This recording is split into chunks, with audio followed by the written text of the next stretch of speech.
En el quehacer cotidiano, mujeres y hombres del Chile real son protagonistas de un pasado y presente que convoca a construir futuro. En nuestro siguiente programa, Marcos Castañeda conducirá una conversación franca y directa con personajes de la vida de Chile.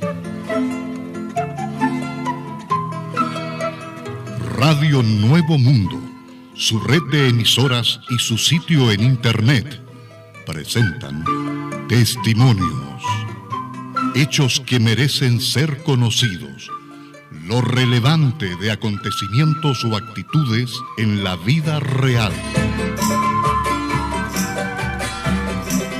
¿Qué tal, estimados oyentes del programa Testimonios? Muchas gracias por estar con nosotros durante este fin de semana en el lugar donde ustedes se encuentren. Hoy vamos a ir directamente hasta la ciudad de Vancouver, en Canadá, porque allí vamos a realizar en la casa de Gladys Cabrera una conversación para nuestro espacio. Esta es una familia de exiliados chilenos que vive allí todavía desde más o menos el año 1977-78. En estos momentos viven en la cooperativa de viviendas de chilenos, ahí en Vancouver, una cooperativa que el gobierno canadiense apoyó a estos chilenos que salían de nuestro país arrancando de la dictadura militar, que les perseguía, que les apresaba, que los mataba, que los torturaba. Es algo increíble. Un saludo para toda la gente que nos está escuchando ahí en la cooperativa de viviendas de chilenos ahí en Vancouver. Un saludo para el Cheo González acá en Chile, en La Serena, amigo de esta familia que vive allá en el exilio hace ya 42, 43 años. Esta es una historia increíble, estimados oyentes. Vamos a conversar con esta familia para que nos demos cuenta de cómo era la persecución política en nuestro país. El jefe de hogar de esta familia, Marcos Uribe Cortés, falleció a los 74 años de edad el 21 de febrero del año 2015. Pero él, el sábado 15 de septiembre del año 1973, fue detenido en su casa en presencia de su señora esposa y de sus hijos que estaban muy pequeños. Desde allí empezó la tragedia. Claro, porque a los días después,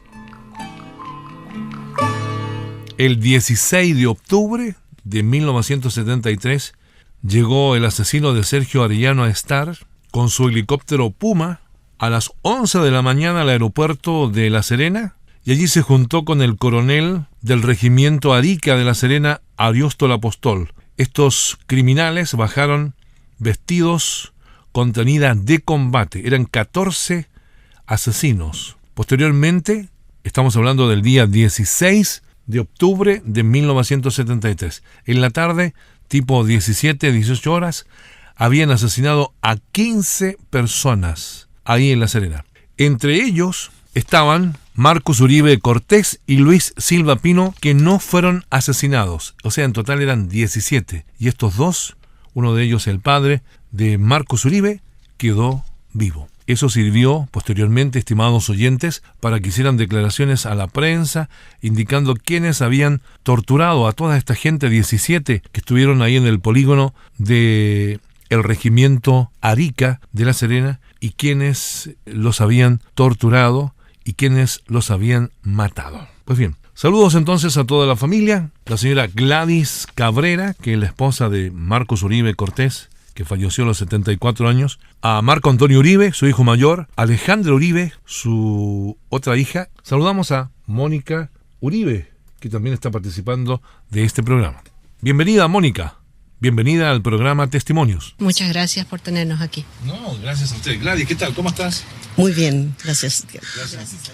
Y Alejandra, gracias por venir, porque tú tienes un viaje pronto. Sí, muchas gracias. Gracias por... Y Antonio. ¿Qué tal? ¿Cómo estás? Muy bien, Marco Antonio. Marco Antonio, sí. Bueno, les agradezco muchísimo que estén acá y quiero que le cuenten ustedes al mundo lo que han pasado por esta situación de los derechos humanos en Chile a partir del día 11 de septiembre. ¿Dónde conociste a tu marido, Gladys? En La Serena. En La Serena. Sí, empezamos a pololear cuando estaba en cuarto año de la escuela normal de La Serena. Mira. ¿Y tú venías de dónde? ¿Eres de La Serena o venías del interior? Del Valle de Elqui, de Rivadavia. Rivadavia. Yo nací allá. ¿Eso está cerca de Monte Grande? Mucho más acá de Monte Grande. Era la Entonces, sí, estos son de uno de los pueblos del Valle de Elqui. Ya. ¿Y qué te dio por elegir, por ejemplo, la docencia como profesión? Siempre fue mi ideal fue ser doctora. Ya. Eso era lo primordial, pero yo dije, después que me reciba de la escuela normal, puedo sacar la carrera de profesora. Pero me recibí, saqué la carrera de esposa, porque me casé, salí antes. Mi marido fue a buscar el diploma. Wow. ¿Qué te parece? ¿Y qué te parece la docencia a ti en general? Fabulosa, fabulosa. Yo soy profesora de corazón, no profesora por dinero, por cosas así. Como era antes, ¿no es cierto? Yo adoraba mi profesión. Que estudiaban en las escuelas normales. Por supuesto.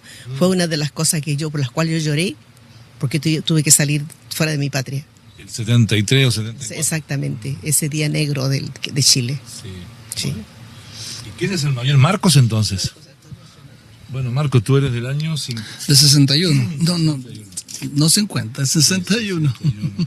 Bueno, ¿y cómo ha sido todo este trabajo que tú has hecho? Porque tú desde pequeño tenías 12 años, el 73, ¿qué edad tenías? Claro que sí, tenía 12 años. 12 ¿Cómo años. fue el hecho de enfrentar toda esta situación tan fuerte para un niño de 12 años? Porque tu papá está ausente, fue detenido el mismo 15 de septiembre. ¿No? Claro, el 15 de septiembre nosotros, al menos yo recuerdo muy bien toda esa situación, porque íbamos a sentarnos a la mesa a almorzar y habían alcachofas. Entonces cada vez que comemos alcachofas, las alcachofas nos traen recuerdos malitio. Claro, exactamente. Entonces recuerdo que entra un teniente y dice, todo el mundo afuera. Me acuerdo perfectamente lo que dijo, todo el mundo afuera, un grito. Y bueno, y salimos, pero no nos quedó otra que salir a la calle y vemos en la calle un camión de soldados, 2 jeeps con metralletas .30 apuntándonos. Mi padre. ¿En qué sector de La Serena vivían ustedes? En la avenida Aguirre. En la avenida Aguirre. Y no solamente fueron a buscar a mi padre, sino que a 2 personas más. Del mismo sector. Tenían bloqueado la calle mucho más arriba también. Alejandra. Yo tenía yo creo que unos 4 años en ese momento. ¿Te acuerdas de eso o no lo tienes registrado? Lo único que yo recuerdo es cuando me sacan de los brazos de mi papá y ¿Ese día? se llevan a mi papá. Eso es lo único que yo me acuerdo. Me acuerdo de haber visto unos camiones verdes y nada más. Fue muy poco, pero lo tengo muy... Es una angustia que Tremenda. Imagínate tu papá cómo tiene que haber estado. me imagino, porque yo era muy chiquitita, muy pequeña, era la bebé. Bueno. Él trabajaba en el Hospital Regional de La Serena. Era presidente de la FENAT, Federación Nacional de Trabajadores de la Salud. Ese fue un delito. O sea, ser dirigente entonces era delito. Ese fue el delito para los dictadores. Ya. Y después, él tenía 2 deportes. Deporte de caza submarina y el deporte de alta montaña. Entonces la acusación que le dieron a él era que él tenía hospitales clandestinos en bolsas de polietileno en la bahía de Coquimbo. Debajo del agua. Debajo del agua, por supuesto. Y que había fabricación de armamento en mi casa, porque él estuvo fabricando unos pistoletes yantapú para cazar peces. Y entonces los ponía en la reja afuera y le decía a las señoras que pasaban, esto lo tenemos para defender el gobierno de Allende. Y las señoras lo tomaron en serio, ¿no? Claro. Y esa fue la acusación que le dieron a él. Fue una denuncia entonces. Exactamente, esa fue la denuncia, sí. ¿Y qué sucede contigo a partir de ese día, el 15 de septiembre del 73? ¿Empiezas a ver dónde estaba? Nosotros no sabíamos para dónde se lo había llevado, entonces yo desde ese momento empecé a buscarlo por todas partes. ¿Sola o con alguien que te acompañaba? Un colega. ¿Profesor? Un colega que éramos muy amigos, entonces él, de saber que había todas estas cosas, otra colega que vivía ahí lo llamó y le dijo, mira, está pasando esto y esto otro en la casa de Gladys. Entonces él vino y me dijo, mi auto está a tu disposición, vamos a ver dónde está tu marido. Qué bueno. Fuimos a la cárcel, no estaba. ¿A la cárcel pública de La Serena? A la cárcel pública de La Serena. No, nadie daba de respuesta, nadie sabía. No había información. Nada de nada, no había información. Fuimos a Carabinero, tampoco sabían nada. Fuimos al regimiento, nadie sabía nada de él. ¿Dónde se lo habían llevado? ¿Y dónde estuvo entonces? ¿Te dijo después? Estaba en la cárcel. Allá se lo llevaron, sí. No quisieron dar información. No, exactamente. Era un tabú eso. Nadie sabía dónde estaban los detenidos. Qué tremendo. Estamos haciendo testimonios, hechos que merecen ser conocidos aquí en Vancouver, Canadá, con esta familia de La Serena, que tuvieron esta situación trágica pero tremenda a partir del 15 de septiembre de 1973. Testimonios, hechos que merecen ser conocidos. Programa premiado en 2 ocasiones por el ente máximo de los derechos humanos en Chile.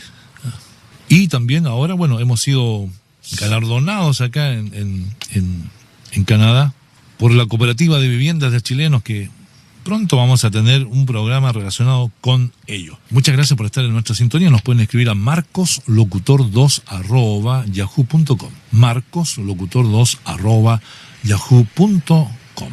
Estamos en la radio Nuevo Mundo el día sábado, el día domingo por Radio Chile FM, el día martes la Radio Bahía en Estocolmo, Suecia, y toda su audiencia a través de internet, imagínense ustedes.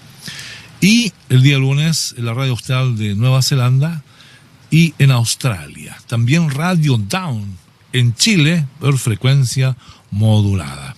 ¿Dónde estudiabas, Marcos? Bueno, yo estudié en la escuela número 6, ahí hice mi enseñanza básica, y después estudié en la escuela de música de La Serena. ¿Qué te pasó en la escuela número 6? ¿Los profesores se preocuparon de tu situación? Era como que si no hubiese pasado nada, fíjate, habían algunos profesores que sabían de lo que estaba pasando, pero otros no, porque conocían a mi mamá. Pero sí recuerdo que me ayudaron cuando iba Pinochet a La Serena y teníamos que marchar. Yo simplemente no marchaba. Me escapé de la escuela. Supuesto. Y les dije, yo me escapo, yo no voy a marchar, mi padre está preso. Exactamente, muy bien. Claro. Y así lo hice. ¿Te acuerdas qué año fue Pinochet? Tiene que haber sido más o menos, yo creo que el mismo 73 o el 70, a principio del 70, en el 74, claro, por ahí más o menos, sí. Tenías 12 o 13 años. Sí. Claro, porque mi papá estaba en la cárcel y había pasado más o menos algo grave dentro de la cárcel, ¿no? Porque ya habíamos visto que a mi papá lo habían torturado, todas esas cosas. ¿Cuándo se dieron cuenta que su papá era torturado? ¿A los cuántos días tú te dabas cuenta que tu papá había sido flagelado? Bueno, yo me doy cuenta... Porque tú entrabas a la cárcel. Entrábamos, tu mamá sí, también entrábamos, pero cuando nos dimos cuenta realmente de que a la gente la estaban torturando, era cuando nos decían que a esa persona se la habían llevado a la fiscalía, porque ahí les daban la frisca, le decían. No era la fiscalía, sino que la fiscalía. Y empezamos a darnos cuenta que la gente no se movía, no se podía sentar. Cuando nos damos cuenta de mi papá, fue que cuando se lo llevaron el día 16 de octubre, lo sacan, que yo estaba... ¿Se dijeron los militares? Los gendarmes de ahí. Los gendarmes de la cárcel. De la cárcel. Yeah.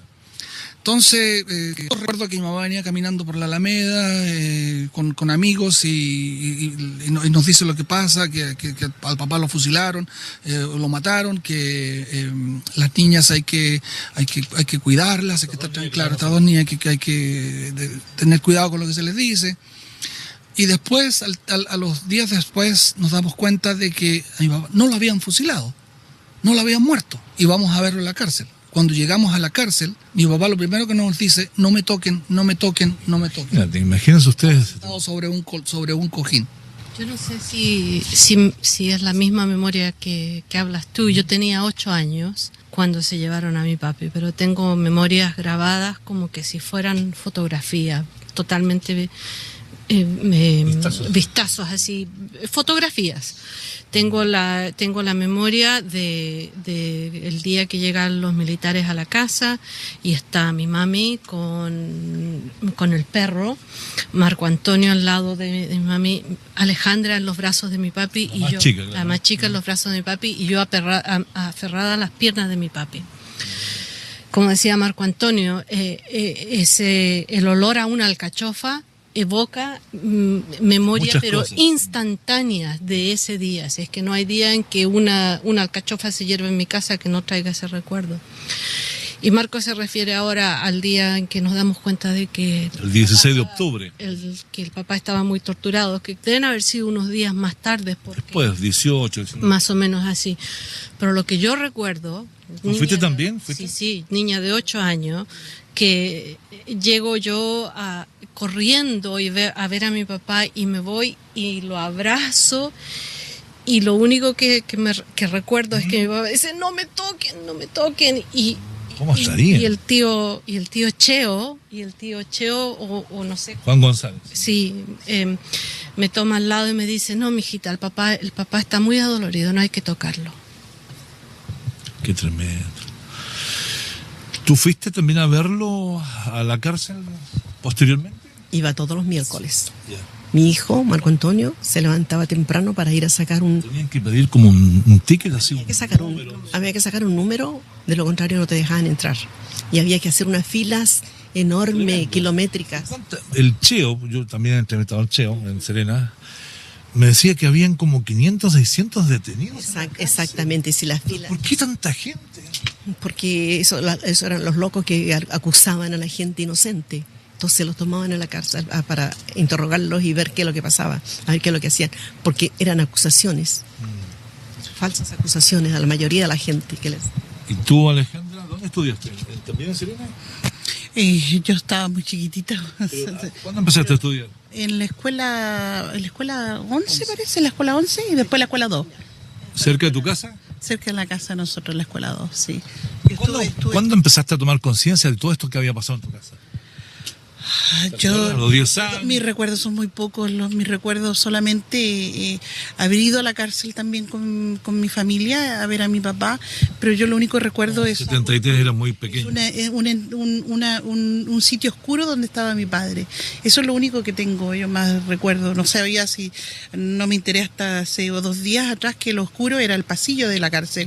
Yo pensaba que lo oscuro era donde estaba mi papá, lo veía y lo recuerdo como una fotografía, como dice mi hermana, lo recuerdo ahí como de una manera así de posición fetal, así como que no podía moverse. Pero lo único que yo me acuerdo es que entré a un lugar oscuro y pensé que esa era la pieza donde él estaba, hasta que me enteré por mi hermano que era la entrada del pasillo, digamos. Claro, exactamente. Pero yo, para mí, yo crecí hasta los 9 años casi sin mi padre, porque después que él estuvo en la cárcel tuvo que salir a la Argentina y después lo vi así como en momentos. Esporádicamente. Cuando recién vine a conocer a mi padre fue a los 9 años cuando nos venimos a Canadá. Estamos haciendo testimonios en la radio Nuevo Mundo. Cada semana recuperamos la memoria de Chile. Gladys, ¿tú lograste hablar con estos asesinos del regimiento Arica de La Serena? ¿Con el mayor Apostol? Sí, el día 17. Yo como no sabíamos dónde estaba, nadie nos decía nada. Y que habían habido, todas las que habían llevado al regimiento estaban fusilados.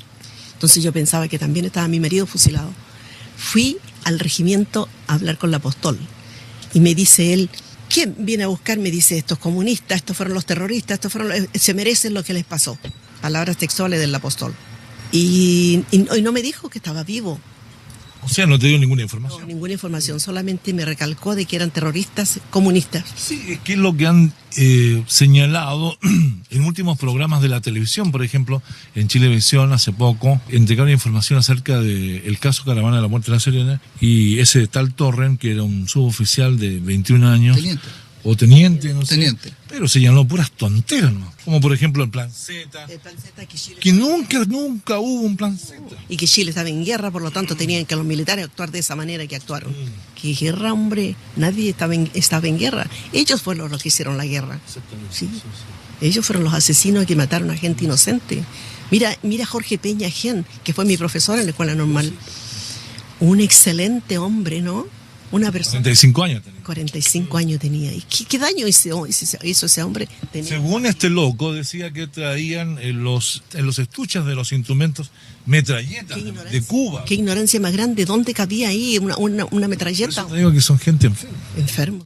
Bueno, no podemos dejar afuera, estimados oyentes que nos escuchan en Chile y el mundo, a los 15 asesinados en La Serena, en el regimiento Arica, ese 16 de octubre de 1973. Óscar Aedo Herrera, comunista, técnico forestal. Carlos Alcayaga Varela, 38 años, albañil. José Araya González, campesino comunista. Marcos Barrantes Alcayaga. Jorge Contreras Godoy. Hipólito Cortés Ibáñez. Óscar Cortés, campesino comunista. Héctor Escobar Astudillo, era de la ECA. Jorge Jordán Domich, arellano comunista. Manuel Marcarián Llamet, agricultor de Los Vilos, 31 años, comunista. Jorge Osorio Zamora, profesor universitario, militante socialista. Jorge Washington Peña Gem, del que hablaba justamente Gladys Cabrera. Ese fue el profesor de música. Marcos Ramírez Sepúlveda, 44 años, profesor socialista. Roberto Guzmán Santa Cruz, 35 años, abogado del MIR. Y Gabriel Vergara Muñoz. Esos son los asesinados el día 16 de octubre de 1973 en el regimiento Arica de La Serena. Señoras y señores de Testimonios, vamos a ofrecer una canción a la familia Uribe Cabrera, con quien estamos grabando ahí en la Cooperativa de Viviendas Chilenas en Vancouver, Canadá. Un homenaje a su padre, a don Marcos Uribe Cortés. Fue comunista, murió a los 74 años en Chile, cuando estaba en Canadá y viajó a Chile y murió acá el 21 de febrero del año 2015. Él fue comunista, toda su familia comunista. Hacemos un homenaje para él. Llamamos a Manuel García para que nos cante esa canción que nosotros grabamos con un micrófono Shure SM58 en el Centro Cultural de Providencia hace un par de años, cuando el programa de radio chilena que conducía Miguel Dabañino, Nuestro Canto, cumplió 40 años de edad. Aquí está Manuel García en vivo.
Conversaciones con amigos hasta el alba, y conversaciones con amigos hasta el alba.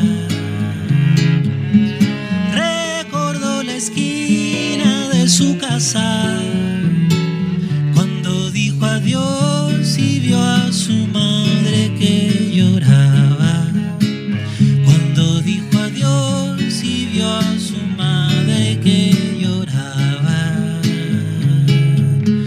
y ahora en sus ojos también llueve, pues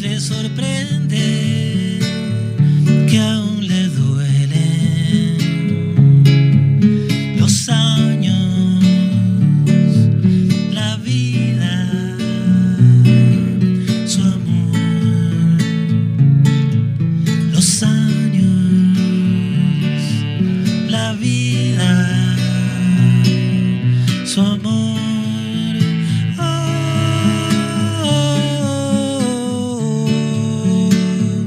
Aún le duele.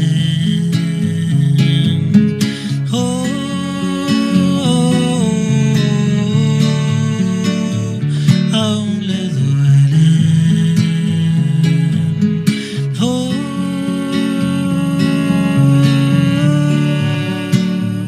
Aún le duele.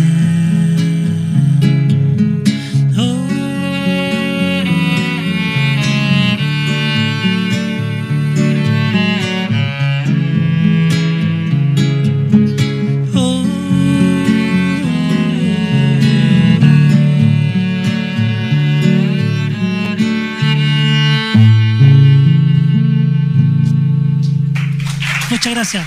Miguel Arredondo en el cello. Gracias, Alerce. Manuel García. Felicidades, Miguel. Gracias, Manuel. Bueno, ahí teníamos esta hermosa canción dedicada a toda la familia Uribe Cabrera, a su señora Gladys Cabrera, a su hijo Marco Antonio Uribe, a su hermana Mónica Uribe y a su hermana Alejandra Uribe. Y por supuesto, para don Marcos Uribe Cortés, que por ahí debe estar escuchando esta hermosa canción realizada por Manuel García. Y un saludo especial para el Cheo González ahí en La Serena y todas las gentes de las organizaciones de derechos humanos en la Cuarta Región. Hacemos testimonios, hechos que merecen ser conocidos. Cada sábado, cada domingo, ustedes pueden escuchar por Nuevo Mundo toda su red de emisoras de Arica a Punta Arenas, el sábado a las 15 horas, el domingo por Radio Chile FM, también el sábado a las 15 horas, el domingo a las 9 y a las 13:15 horas. Radio Bahía en Estocolmo, Suecia, el día martes a las 11:30 de la mañana, Radio Austral el lunes en Nueva Zelanda y Radio Iberoamericana en Australia, en este país continente. Y también en Canadá en Radio Cooperativa 100.5 FM el día miércoles. También Radio Dom en Santiago de Chile y FM Unión en la Patagonia Argentina. Continuamos entonces con este programa Testimonios que está siendo realizado, estimados oyentes, en Canadá, en Vancouver, en la Cooperativa de Viviendas Chilenas. Totalmente enfermos, sí. Ya, es terrible. ¿Y ustedes qué piensan de su papá? ¿Cómo era su papá? ¿Fue un hombre valiente? ¿Fue un hombre que se dedicó, que defendió el gobierno de la Unión Popular durante los 3 años?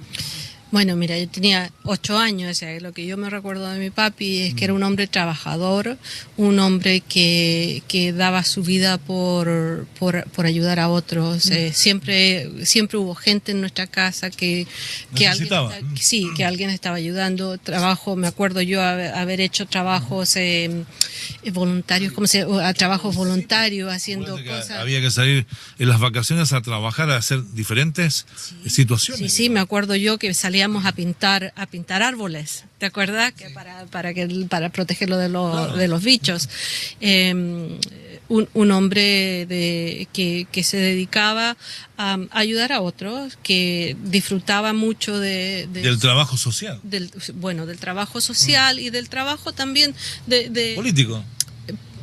También, sí, y de sus actividades que él tenía, que era la FENAC. El alpinismo y el buceo. O sea, era una persona que los fines de semana salían con Marco Antonio a cazar, a hacer su pescados submarina. ¿Se lo comían en la casa? Por supuesto, todo, siempre, claro, lo disfrutaban los amigos. Y se compartían con mucha gente porque traían sacos de mariscos que pasaban al tío, a la tía, al vecino, a todos. Qué bonito. Bueno, todo eso se acabó así, de la noche a la mañana. Con la detención de tu padre. Uh-huh. ¿Cómo era tu marido, Gladys? ¿Sabes cuándo tú lo conociste? ¿Por qué te enamoraste de él? Bueno, porque éramos vecinos, él vivía al frente. Entonces yo me iba a la escuela normal y él se iba a los salesianos, porque él estudió en los salesianos. ¿Se veían ustedes? Todos los días. ¿Y conversaron, no? Claro que sí, todos los días. Entonces la madre de él hacía pan amasado y él me llevaba su pancito amasado con mantequilla calentito. Rico. Entonces, por ahí me fue tomando, ¿no? El pan amasado. Pan amasado, exactamente. Ya. Y bueno, él... ¿Y a los cuántos meses o años se casaron? ¿No? Nos casamos el 18 de septiembre de 1960. ¿Pero cuánto llevaban por Oriente? Oh, con más de 4 años. ¿Tanto? Sí, más de 4 años ya. Y nos casamos y bueno, y ahí estuvimos. Él, un hombre trabajador, se recibió de cortador sastre en los Salesianos. Pero no le gustaba mucho, no le gustó mucho su profesión porque no daba mucho, era muy aventurera. Dinero, claro. Aventurera la profesión. Habían épocas muy buenas y épocas que no había, claro. Entonces, ocurrió la oportunidad de estudiar enfermería. Mira. Se metió a enfermería y ahí estudió, se recibió y empezó a trabajar como enfermero. Así. Y además le gustaba él. Claro, le encantaba. Sí. Le encantaba. Mucha confianza de los médicos. Lo mandaban. Tú me contabas que él, por ejemplo, cuando había situaciones de emergencia, terremotos especialmente, Sí, pescaba sus cosas y partía al interior, ¿no? Sí, exactamente. Con Exactamente. linterna, con todo. Con todo, con mochila, con todo. El hecho de ser el presidente de FENAT de la segunda zona de Atacama y Coquimbo, recuerdo muy bien que se fueron para el terremoto de Illapel con Eliseo González, con Cheo. Y ya que se vinieron abajo muchas casas en ese tiempo, tremendo, entonces se fueron con ambulancias, y eran los primeros que estaban en las emergencias. Y mi papá trabajaba en salud rural, entonces tenía el conocimiento para hacer eso.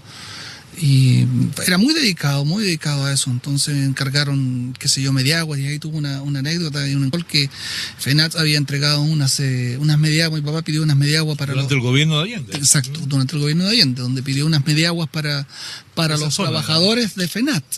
Que tenían sus casas damnificadas, claro, de esa zona. Entonces le avisaron que venía un camión con las mediaguas, y la Apostol supo que venía un camión con mediaguas y quería él entregarlas a la gente. Y esas mediaguas venían para la gente de FENAT. Entonces mi papá se levantaron temprano en la mañana, le dijeron a la gente: ustedes tienen que estar aquí tempranísimo a las 6 de la mañana, descargar el camión y se llevan sus casas, porque si no se las van a quitar. Y así fue. Y menos mal que de esa situación, la Apostol no vio a mi papá, que era el que estaba haciendo eso, porque si lo hubiese encontrado en el regimiento, tal vez, quién sabe, claro. Pues sí, el mismo. Claro. Perfecto. Y cuando don Marcos, después de salir de la cárcel, ve que aquí no es seguro Chile, Gladys? Exactamente. Porque estuvo cerca de un año detenido. Salió de la cárcel con la condición de ir todos los días al regimiento a firmar. ¿Todos los días o una vez al mes? Todos los días tenía que ir al regimiento a firmar. Entonces esa situación se hacía cada vez más tensa y llegamos a un acuerdo los dos. Tú te vas un día X, yo no sé, y tú te vas. Entonces sí fue. Él salió a firmar y se fue y no volvió hasta que se fue a la Argentina. No a la Argentina, se fue a Santiago. Ya. ¿Y qué pasó? ¿No iban a tu casa a buscarlo? Por supuesto que sí. ¿Y por qué supuesto. es esto? Ahí iban a interrogar a ella y a él. Teníamos apostado. Qué tremendo. Teníamos apostado fuera de la casa un jeep. Según la Vicaría de la Solidaridad, hay 318 niños muertos. Por supuesto, claro que sí. A ellos. 318 niños, menores de 18 años. Por supuesto. Ya. A nosotros nos amedrentaban bastante fuerte, porque ¿En el colegio? No en el colegio, a mí donde me agarraban en diferentes lugares de la ciudad, me subían a un jeep.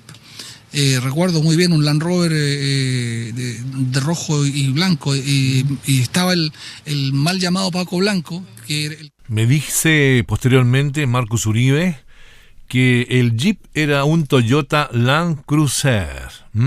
Esa es la verdad. Un Jeep Toyota Land Cruiser. Eran unos Jeep nuevos que había traído Allende al ejército de Chile en 1971. Continuamos. Que el que nos amedrentaba y nos decía: si ustedes no nos dicen dónde está su padre, esta vez sí lo vamos a fusilar. ¿Quién era ese Paco Blanco? Era un oficial, no sé si un carabinero. Un carabinero. Tiene que haber sido un suboficial, porque no era de mayor rango. ¿Y por qué le decían Paco Blanco? No sé si era el apellido o simplemente mofándose que era una persona muy morena. No sé, la verdad es que no sé. La cosa es que yo creo que También un día a la salida de la escuela, la bajada de la micro, se acerca una persona a mí, que me acuerdo yo con mucho miedo, porque ya nos habían dicho que si nos preguntaban del papá no sabíamos nada, o sea, no podíamos hablar nada, no podíamos hablar del papá, el papá no existía. no podíamos hablar dónde estaba, qué sabíamos ni nada. Y este hombre uniformado se acerca a mí y me empieza a preguntar, ¿tú eres la hija de Marcos Uribe? Sí, ¿y dónde está tu papá? Y yo soy amigo de no sé quién, y tratando de sacar información a una niña de ¿qué? ¿Tendría yo 9 años? 9, 10 años como mucho. Y me acuerdo hasta, o sea, ahora que te estoy contando eso, siento el temor de niña chica. O sea, me transformas a una niña de 12 años, ahora que tengo 53. O sea, las emociones son fuertes. No, es que es una situación muy difícil, muy difícil. ¿Y a qué fue a Santiago tu marido, Gladys? Mira, lo que yo no sabía la obligación que tenía de ir a firmar. Entonces, un día X salió a firmar y no volvió. Entonces hizo contacto con alguien y se fue a Santiago. Y ahí lo ayudaron a trabajar en una farmacia que estaba en Maipú. Schindler. La farmacia de Schindler. Sí, también estuvo en testimonio Schindler. Ya. Sí. Entonces ahí quedó trabajando. Él tampoco nos pusimos de acuerdo cuando él se va a ir a la Argentina. En la población O'Higgins de Maipú. Claro.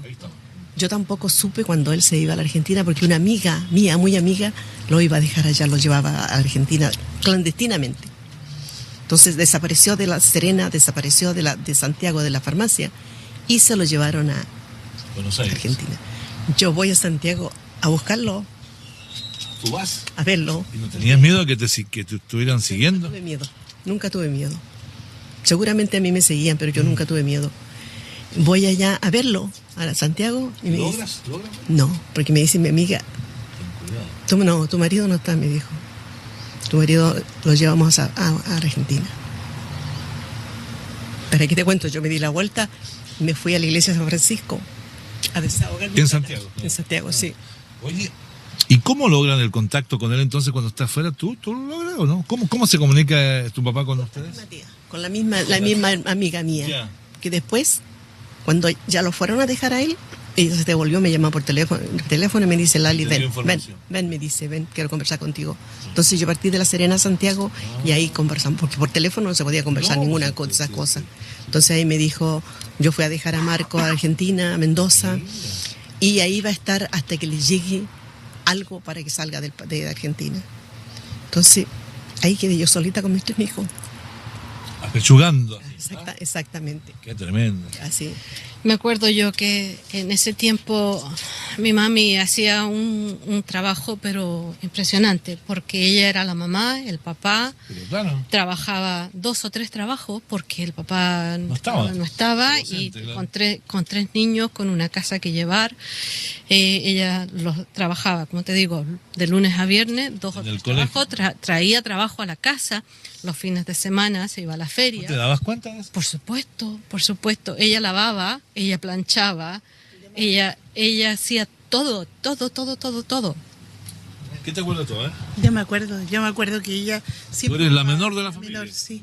Siempre ocupada, siempre haciendo algo, haciendo clases en la propia casa con los estudiantes, lavando, me acuerdo, los fines de semana. Me acuerdo que nosotros la esperábamos, las dos, mi hermana y yo, hoy viendo Barnabas Collins en la pieza para que ella llegara. En el Canal 7. Para que nos dijera las buenas noches, como a las 7:30, 8 de la noche, me acuerdo. Pero ahí la esperábamos nosotros y ella siempre ocupada, hasta la tarde, hasta la noche, trabajando. Porque ella era la mamá y el papá en ese tiempo. Te felicitamos realmente, Gladys. Tranquila. Hacemos testimonios en la radiodifusión chilena. Ustedes se dan cuenta, estimados oyentes, cómo es esta conversación, es muy profunda y con muchas cosas, pero trágicas. Ustedes se dan cuenta de esta situación, cómo estos militares chilenos se transformaron en asesinos, matando a tanta gente, que aún hay miles de personas que no conocen dónde están los cuerpos, los restos de sus familiares, maridos, hermanos, qué sé yo, abuelos, niños, como les decía. Es algo tremendo. Por eso que es importante que las personas que estaban en contra de todo esto, que no apoyaban al presidente Allende, y que comprendan esta situación que estoy transmitiendo yo. Por algo estoy acá afuera. Entonces es importante este programa que lleva la memoria de Chile a ustedes. ¿Y cómo logras contactarte con...? Porque tú después viajas a Buenos Aires. Yo viajé 2 veces a la Argentina. ¿Ya? La primera vez viajé a ver a mi papá a principios del 76. ¿Ya? Mi ¿Y papá dónde estaba tu papá? Mi papá estaba en Mendoza y estaba haciendo los papeles para venirse a Canadá. ¿Ya? Entonces viajamos a Buenos El Aires. 76. Claro, el 76. Viajamos a Buenos Aires, ¿Ya? me volví a Chile y ¿Y no tenían miedo porque ya estaba funcionando la Operación Cóndor? Espérate un poquito, mira, volví a Chile a prepararme para volver a la Argentina nuevamente porque íbamos a viajar a Canadá. Tú regresaste. Sí, ya. claro. Entonces, mi mamá con mis hermanos me fueron a dejar a la Argentina en octubre y del 76 y en diciembre del 76 viajamos a Canadá. Y durante ese lapso que estuvimos, con mi papá tuvimos que estar en hoteles y llegamos a un hotel en Buenos Aires y ya estaba pasando en Mendoza que los militares argentinos estaban amedrentando a los chilenos, se metían a los hoteles. Cuando llegamos a este hotel, el hotel que quedaba cerca del Parque Centenario, todavía me acuerdo, al frente de ese hotel había una estación de policías y hacían una semana anterior se habían llevado como 20 chilenos. Imagínate. Y la policía no tenía idea de nada. Entonces... ¿Tu papá supo eso? Claro, sabíamos eso y teníamos que... lo que hacían era cerrar con candado la puerta del hotel en la noche y nosotros salíamos temprano en la mañana para no estar en el hotel y llegábamos tarde en la noche antes que cerraran, porque corríamos el riesgo. ¿Qué hacían durante el día ustedes? Caminábamos. ¿Y comían? Claro. Porque se podía, pero no tenían porque dinero. Mi papá había ahorrado un poco de dinero y teníamos que tremendo. ir a Canadá. Entonces mi papá dijo que lo que hay que comer es yogur, dijo. Y comíamos yogur. Hasta el día de hoy apenas como yogur, porque comí tanto yogur que me dijo... Imagino. Entonces, ¿quiénes son los primeros que llegan a este país? Mi padre y yo. ¿En qué año? El 76. Cuéntanos un poco. ¿Qué avión tomaron en Buenos Aires? Tomamos la Canadian Pacific, que se llamaba en ese tiempo, en Buenos Aires. Y salimos de Buenos Aires y antes de llegar a Ezeiza está el chequeo con ametralladoras de los militares. Y ahí ¿Qué pasa ahí? Bueno, en primer lugar salimos con un pasaporte argentino para no argentinos. Entonces no teníamos pasaporte chileno. Los milicos argentinos nos iban a revisar, sabían inmediatamente que nosotros éramos refugiados, porque estábamos bajo el auspicio de ACNUR. Naciones Unidas. De Naciones Unidas. Ya, y no había ningún personaje de Naciones Unidas que lo acompañara. No, ningún personaje. Nosotros nos fuimos en taxi y llegamos ahí. Cuando salimos del avión, o sea, del aeropuerto hacia el avión, los milicos argentinos están nuevamente como haciendo como una fila así por ambos lados. Nosotros íbamos por el medio, como un túnel, y nos decían, no vuelvan nunca más, y apuntándonos con ametralladoras. Nosotros no teníamos ninguna gana de volver, queríamos llegar al avión rápidamente. ¿Y dónde llegan el avión de Llegamos Canadá? a Toronto, y una cosa, cuando sobrevolamos, llegamos hicimos una escala en Perú, y cuando llegamos a Perú mi papá dice... Ya descansó un poco, claro. Claro. Llegamos a Toronto y la noche llegamos a Saskatoon con 40 grados bajo cero. Wow. Habían 30 grados en Buenos Saskatoon Aires. Primero llegaron ustedes. Claro, llegamos nosotros. Después a los 2 años. ¿Cuándo se organizan para que sus familiares, tu mamá y tus hermanas viajen? A los 2 años, casi a los 2 años. Tú seguiste apechugando 2 años más. ¿Te acuerdas de ese periodo? Sí, 2 años más y ahí Hasta ya el estábamos 78. ahí estábamos sin Marco Antonio, Era peor porque Marco Antonio asumió el rol, claro, asumió el rol del papá protección también, justamente porque él era ¿Qué hacían ahí? ¿Tenían algún tío que los apoyara? La ¿O verdad la que gente sí. desapareció? La verdad que sí, tuvimos muchos tíos que nos apoyaron, mucha gente también desapareció, la familia, personas de las familias desaparecieron. Lamentablemente desaparecieron. Relaciones que se quebraron o que quedaron muy estrechas y claro, y lazos que se rompieron y que no pudieron superarse porque nos abandonaron. Exactamente. Claro. Pero también hubieron un montón de otros tíos que no Aparecieron conocíamos. otras personas. Aparecieron otros tíos que no conocíamos, otra gente que no conocíamos. El tío que de repente llegaba con un saco de papa, por ejemplo. Apoyaba con alimentos. Claro, que llegaba con un Era saco de papa superimportante. o con un saco. Yo me acuerdo que hubo un tiempo en la que en la casa alguien trajo un saco de cebolla y que comimos Cebollita con huevo. Cebolla frita por más ¿Cuándo me va a hacer tanto cebollita tiempo. con huevo a mí? No me la nombres, porque comíamos cebolla tarde, matiné, select y noche. Claro, el tío Guido.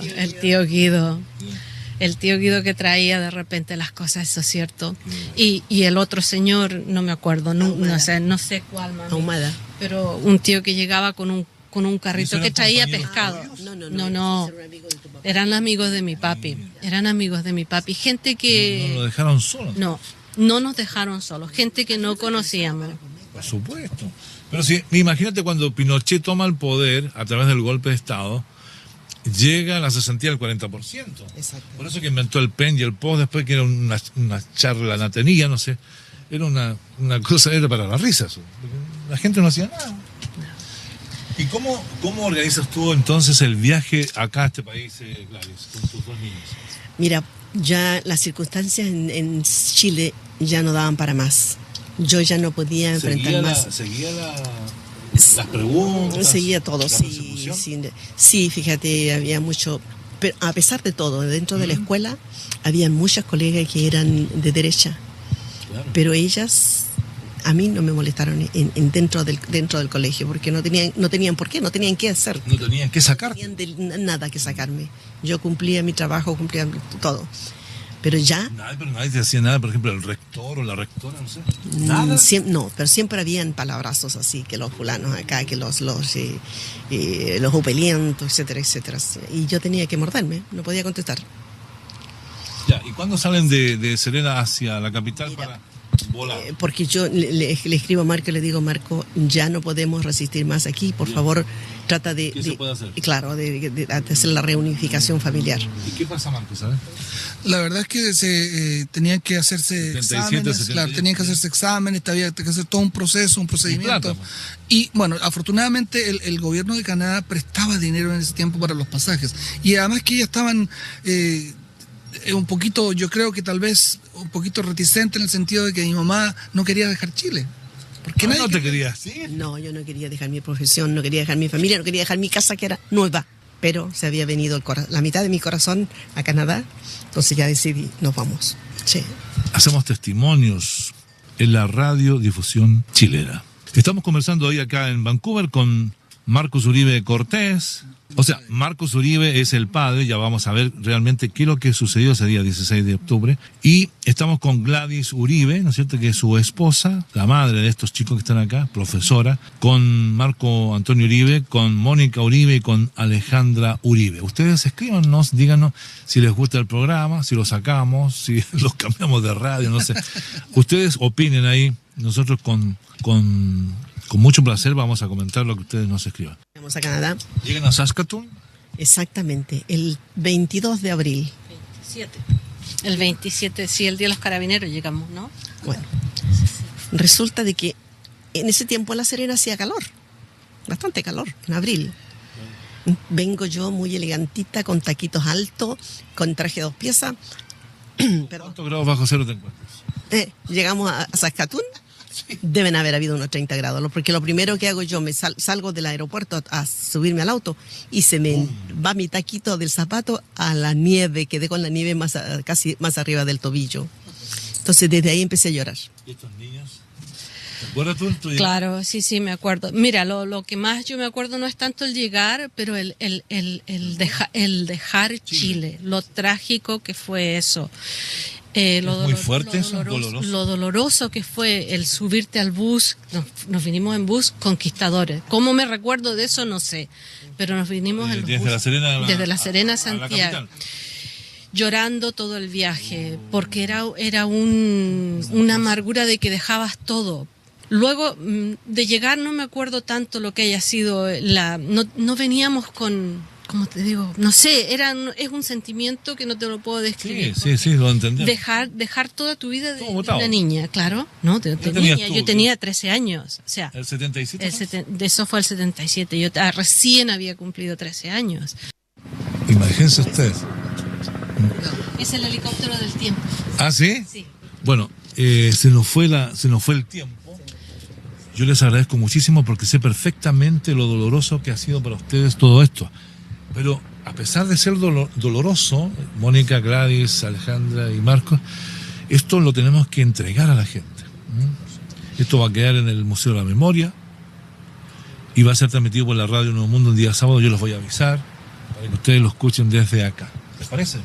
Muy bien. Gracias a ti, Marco, que no te amedrentas ante estas cosas, que no te amedrenta de nadie, ¿no? No, yo llevo 40 años haciendo esto, específicamente con este programa 25 años.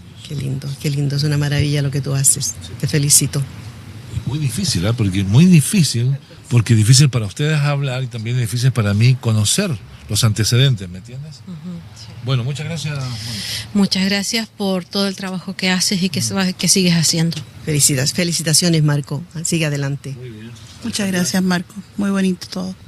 Gracias, Marco, por contar la verdad. Bueno, y con ustedes, estimados oyentes, sigan estos programas que estamos grabando acá. Aquí estamos grabando en la tarde, hace un calor tremendo. Estamos en verano, allá en Chile está en invierno. Nos encontramos la próxima semana siempre con otro programa, porque, no sé, deben ser 8 o 9 programas que vamos a grabar acá en Vancouver. Muchas gracias. Hasta pronto.